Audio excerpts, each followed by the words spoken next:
Here on this Thursday night, we have Vicksburg Gator football, a Thursday night high school football game, a change within the last 24 hours due to the weather. Here on this Thursday night, the Gators, after their big win over Canton, taking on Forest Hill. So we'll recap the Canton win, the 45-0 win over Canton. Offense, defense, special teams all played a part in the win on Friday, and we'll look ahead to Forest Hill. They're 0-3 on the season.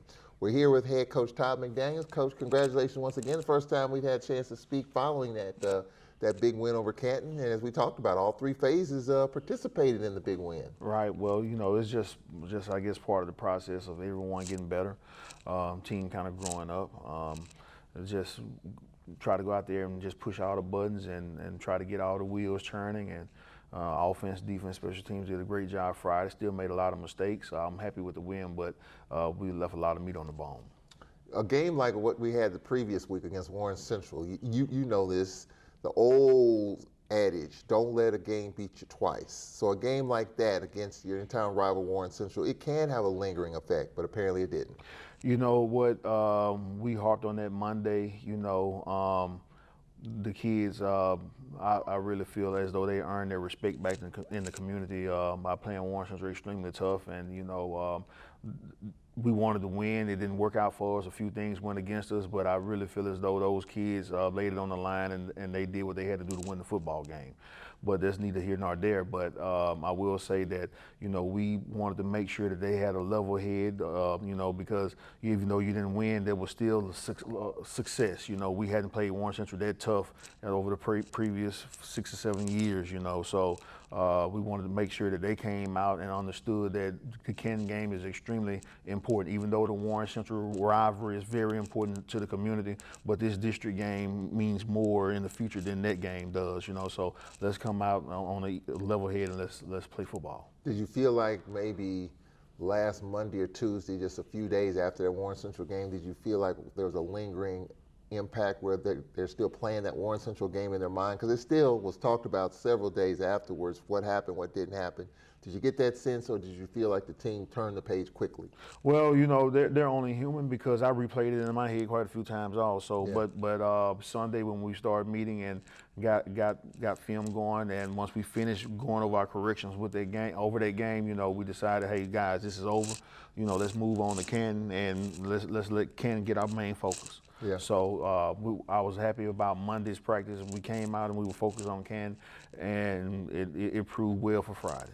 And you jumped up, I mean, from the start, from the door, as they say. You were able to run the football, and you kind of speaking of the door, you blew the doors off of it quite early, going up 26-0 at halftime. You had 5 different guys in the backfield. You had Adams, Colin Johnson, Johnny Smith, Otis James, and Alex Jefferson. How gratifying was it that you got the running game going and you pretty much could do whatever you wanted to do? Well, you know, if you look at the previous weeks, we ran the ball extremely well against 2 6A programs, 2 playoff 6A programs, which was Warren Central and Germantown.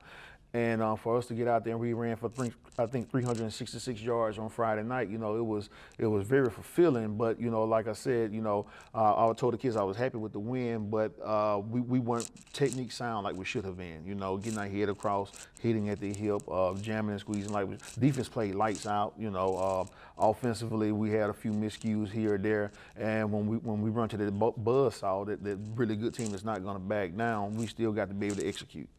So let's talk about the running game here. We know Alex Jefferson and what he can do. Obviously, he got it going early. What makes him so special in the backfield? You know, Alex has a knack. He's a natural runner. You know, he can see the holes. You know, even though he's on the 15, he understands the offense. He knows how to work inside and back out to gain the yardage. You know, I think he may have had about 90 yards off of like 8 or 9 carries. But you know, he's a strong runner. He's a tough physical runner. He kind of runs angry. You know, so it's just a beauty to watch him run, and he's going to get better and better. Otis James, talk about him. Otis actually stepped in for Malik Montgomery. Otis bagged him up against Germantown, and Malik was not able to play against Warren Central due to cramps. So he came in and did a great job. A big physical running back. He's a pounder. You know, he's not lightning fast or anything, but we can get the rough 3, 4, 5 yards carry with him. You know, and he actually has broken a few. You know, so he has done a tremendous job in coming in and actually sparking our offense in a lot of different situations, you know. So I'm extremely happy for him because he's had over 250 yards rushing the past 2 games. So, you know, you got to keep giving it to him, got to keep feeding him. Even though we'll have Malik back today, you know, but, you know, he has a lot of bursts, and he's an extremely fast fullback, big physical guy. But, you know, Otis has earned his just due. What about Johnny Smith? Talk about him. Another young 10th grade running back, is extremely quick. He understands the holes. But what really impressed me about Johnny, he's more of a physical runner than I thought. You know, I thought he was just going to be just try to be an elusive guy, but he knows how to put his foot in the dirt and get north and south right away. You know, he can get those 4 or 5 yards. He always says, "Coach, I get that first down for you." And I said, "Yeah, you can get it, baby. You know, I'm gonna keep giving it to you." You know, so. What about Colin Johnson? Colin is a unique guy. Very small in stature, but he plays about 6'3", about 200 pounds. Colin is only about 5'8", or 145 pounds, but what people don't know about Colin, he's a state powerlifting champion. They're extremely strong and extremely fast, and he's one of those guys that we have to find a way to give him the ball more throughout the course of the game, because he's lightning in the bottle. It's ready to happen for him at any given time. He can pop it from from the 1 yard line or the 50. He can get to the other end of the end zone, other end of the field in a heartbeat. And last but not least, Jermichael Adams, a guy that you're able to work in late. Jermichael has been more of on special teams with us, kick returning and kickoff coverage. But Jermichael probably has the best hands on the team. You know, he actually was a starting wingback last year. Jermichael, when we put him in, he understands exactly what we're trying to do as far as the blocking scheme. Very extremely intelligent. His football IQ is amazing, you know. So, but he runs the ball pretty hard too. So we've been blessed with quite a good group of running backs, you know. So, and a good group of young running backs. So. I think really the sky's the limit with these guys. You know, we just got to continue to grow, and every day we get older, we get better and better. You know, I look at this kind of like in basketball. It'd be great if you got 7 or 8 freshmen. You can only play 5 at a time, of course, on the basketball court. But if they all grow up together, kind of like the Fab Five in Michigan, they all grow up together, sophomores, juniors, seniors, it makes it even more special. What you're saying here with the youngsters that you have in the backfield, they're all kind of growing up and learning their system together. Absolutely, and the most important thing is they're able to see the success from it. You know, the backfield is not normally loaded when you run 3 backs at one time, but it's a loaded backfield. You know, we have about 6 or 7 that can actually get in and make plays for us. You know, so but without the offensive line, those guys are up there. They're creating holes. They're actually technique sound. You know, not as aggressive as I'll have liked throughout the course of the game. We kind of stall out here or there, but we're trying to get a whole 48 minutes together. You know, so. Like I said, it's a work in progress, but I'm happy where we're at. It's much easier to talk about corrections off a win than a loss. Yes, absolutely. We're talking with Todd McDaniel, the head coach at Vicksburg High School, as we get ready on this Thursday night. Coach, you started off throwing the football. You caught me off guard there. You caught T.J. Mayfield, kind of caught us sideways because we were expecting ground and pound, but you started out trying to stretch the field a little bit. Talk about how that impacts the game when you're able to throw the football and get that going. Of course, you know you're going to get the running game going. Well, you know, one of the things that I really want to do is get Ronnie going. Ronnie has a great arm, and he's able to stretch the field. And we've had a few offensive line protection blunders here or there, you know. But if we can get that corrected and get Ronnie into a rhythm and being able to throw the ball and be more of a balanced team, then we can really make some noise, you know. So being able to get Ronnie going, that's one of my focuses, to be able to get him out there and at least get the ball in his hand about 15 to 16 times a night and let him rip it, because he can really throw, you know. So, but the only thing he needs is protection, and Coach Bennett is working his tail off, shoring up the offensive line, making sure everybody knows what they're supposed to be doing, you know. And if we can get running and be a more balanced team, we can be a playoff run, deep playoff run. You talked about the 300-plus yards rushing last week, and of course it starts with the offensive line. How would you grade that? I mean, on the surface, it seems like A+, A-, because you're able to have 5 guys score and rush for over 300 yards, but you said there's some work left to be done. There's definitely some work left to be done. You know, we haven't reached that 400-yard mark. You know, I told the guys yesterday, right now, we're averaging 21 points a game, giving up 10 points a game, but we want to be at 34, 35 points per game, you know, and the few of the mistakes that we made kind of cost us. Down on the one, turn the ball over, driving, another opportunity driving early on in the game, we turned the ball over, missed a few key blocks here or there, you know, and our offense is precise. We want 4 to 5 yards per carry, you know, and those 4 or 5 yards are equal up to 8, 9, 10, 50-yard runs, you know, but we have to do the small things first, and we just got to get better at doing a lot of the little small things, you know, like the 366 yards is a lot, Coach, but when you run the wing, you know, you want to average at least 420 a night. That is I guess that's the Mount Rushmore of the wing T. When Absolutely. you can do 400 and above, that's an A+. It really is. So how would you grade defensively? You had a pick 6. Talk about the pick 6 and just how your defense is coming along. Our defense is going to be extraordinary. They control the entire game. They only gave up a few first downs. You know, we played fast, we played strong. We was in the right places at the right time, and that wasn't just Friday. That was previous weeks. You know, and those guys on that staff, Coach Lacey, Coach Archer, those guys are doing a great job at coming up with game plans and making sure that we're in the right place at the right time. So, you know, I told the team yesterday, you know, we're going to play great defense, we're going to play great special teams, and our offense is our defense because we want out of 48 minutes, we want the football at least 35. So we only give our defense a few 10 minutes a night, you know, and if they can continue to play like that, then, like I said, we can be a really good football team. And the product of when you can run the football and chew up yards, chew up clock, that's more rest for your defense, and that keeps them fresher. So it's kind of a domino effect. Absolutely, absolutely. If we can go out there and control that line of scrimmage offensively and keep our defense on the sideline, that definitely means that they cannot score. So that's a philosophy behind everything that we do. The wing, our defense, we want to be aggressive on that side of the ball. We want to blitz. You know, we want to come off the edges. You know, we want to make you change your game plan. You know, and offensively, we want your offense on the sideline while our offense eats up the clock. So you know, we want to limit you to at least 5 to 6 possessions per night. So if we can do that, then we increase our chances of winning tremendously. I could just remember Coach Lacey after the Jamboree in Hazelhurst, how disappointed he was about just the intensity, the fire, the passion. Have you been able to, has that occurred in these first couple of games?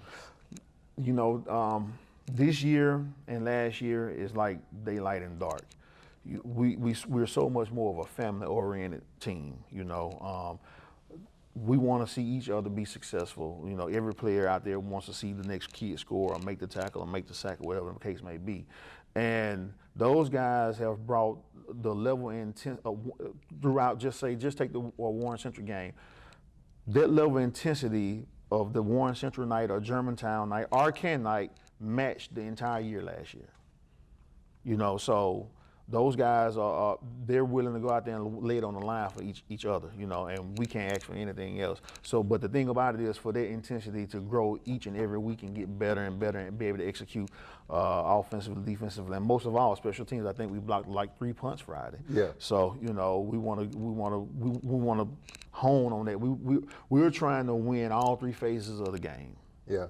And speaking of special teams, the story of the night, of course, you got the win, but Trinity McGloster, female kicker on the soccer team, talk a little bit about that. Just give us a little thumbnail of that story and how she was able to make the football team, and she made a kick last week, a PAT. Right. Well, you know, that's a long story. Long story short. Right. Well, long story short, you know, we had Chris last year, did a great job for us, and we knew we was going to lose Chris. So we started working with a few guys on the team, actually last January, even when it was cool outside, you know. And also Coach Lacey, he's the soccer coach, so we asked every male kid, would you come out and kick for us? You know, you only have to practice. We only special teams kicking Monday and Wednesday and, of course, Thursday. And we couldn't get anyone out, you know. So The summer went on. We make sure that due to the Cleveland Central game, we got 2 snappers, we got 2 holders, you know, we got 2 kickers, but we kind of been very inconsistent. You know, that's why we've been going for 2. So that will cost you. You know, that will cost you. It costs a 7-7 tie. You know, so I asked Coach Lace and Coach Archer during one of our Sunday meetings. I said, look, I don't care where the kicker comes from.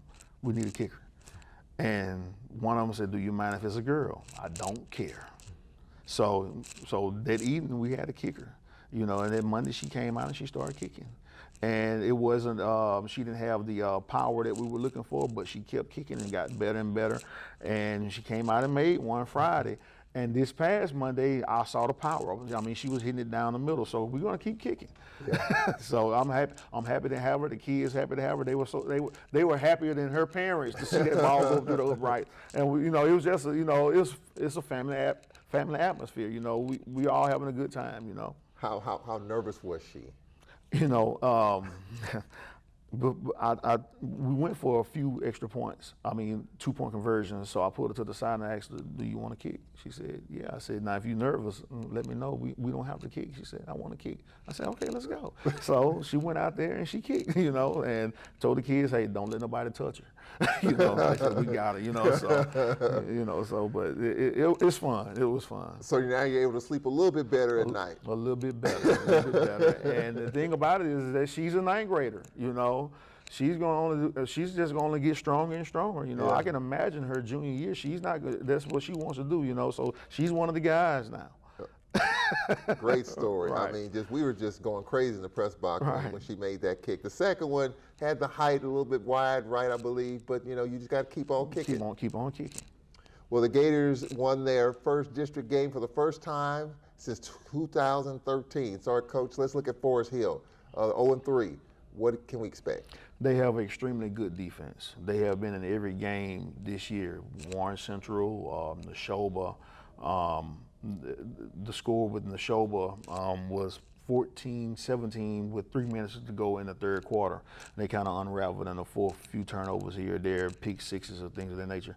They're going to throw the ball about 85-90% of the time, you know. So our job offensively is to come out and keep the ball out their hands, you know. So quarterback is pretty accurate. They got a few receivers that can go get it, you know.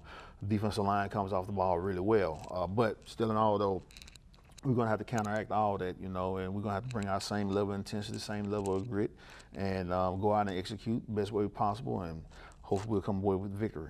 A little bit of an adjustment because this is a Thursday night game as compared to a Friday night game. What adjustments do you make when it's one day shorter in preparation? Well, we're going to treat this Wednesday as a Wednesday, and we're going to condition as a Wednesday.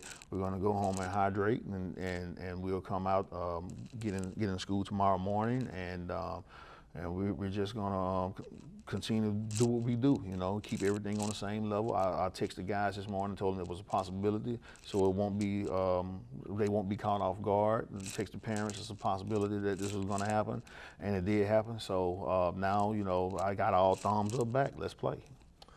And the good thing is if you win this 2-0 in district and you get an extra day to kind of just sit back and let some of these other district games unfold. Absolutely. It gives us an opportunity to go out and visit a few schools.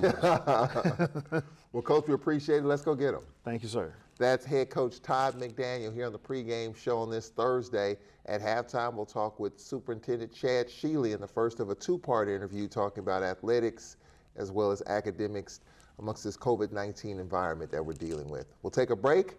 Play-by-play story coming up from Memorial Stadium after this.